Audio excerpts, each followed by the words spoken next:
Hey everyone, in this video we're going to be looking at chapter 14 of Peopleware, which is called the Hornblower Effect. But before we do that, we've got to introduce a whole new section of the book, part 3, which is called The Right People. Last section was about the physical workplace, and now we're moving on to the people who populate it.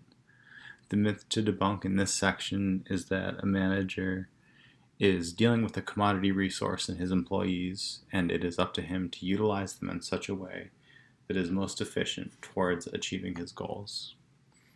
By contrast, the authors assert that instead of seeing a manager as a strategist and a tactician, she would be better served by doing three things: getting the right people, making them happy so that they don't want to leave, and then turning them loose to do their jobs.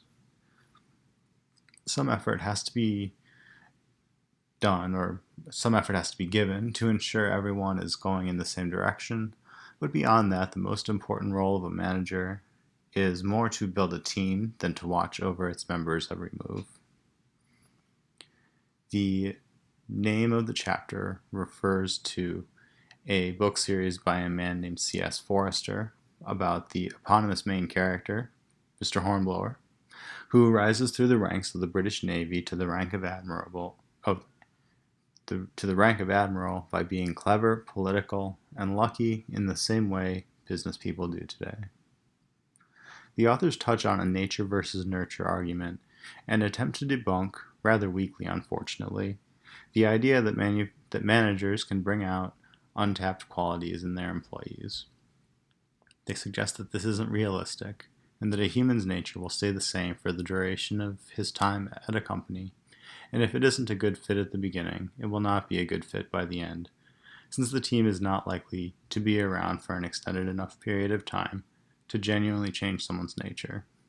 As a result, they say that it is of paramount importance to hire people right the first time for the sake of everyone's productivity and happiness.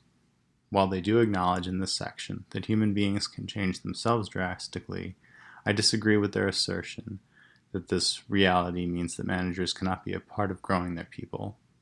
In fact, I find that wildly irresponsible and would not want to work for someone who didn't have an interest in my professional development, nor would I manage someone without putting effort into empowering them to grow in ways that align with his or her values and priorities.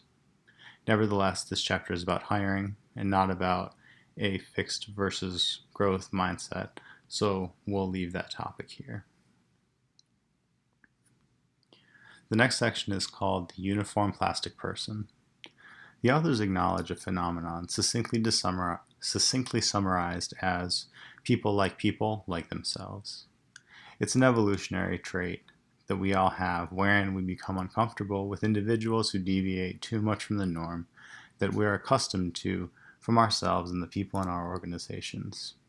If a company's culture is healthy, by whatever metric that is determined, then hiring similar people will have little effect, and it'll generally improve an already good thing. But if a company has an unhealthy culture, it would be difficult to correct course by hiring better people, since they won't be seen as compatible with the existing culture.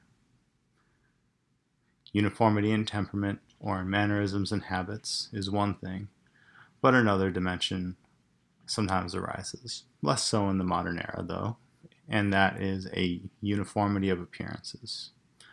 Fortunately, we don't see dress codes very often anymore, but for the sake of argument, the authors state very emphatically that when a standard of appearance is created, the organization is too far gone to heal, and that you should start looking for a new job. Though uniform dress isn't particularly prevalent these days, arbitrary standardization abounds and is a blatant sign of management's insecurity. You might recall my anecdote about the desks and the cabinets in the video for chapter 7, for example. That was a great example of a middle manager who needed validation that what he was doing was worthwhile, and the way that he was able to do that was to force people's desks and cabinets to be arranged in such a way, without any regard to the fact that it was not optimal for the people who sat at those desks and stored their things in those cabinets.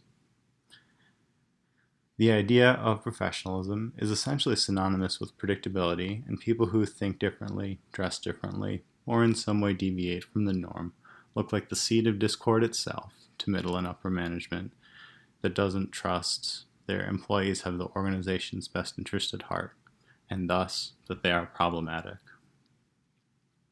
Finally, the chapter wraps up with a section about corporate entropy. Entropy is sameness, entropy is slowness, and as thermodynamic energy grows the entropy in our universe, the passage of time grows entropy in companies as well. Slower progress is unfortunately inevitable, as a code base and a company grow. But that needn't be a death sentence, and the intentional manager can fight that phenomenon on both fronts by bringing in energetic individuals to be themselves and bring up the development momentum again. That's all for this video. I hope you found it helpful, and I'll see you all in the next one.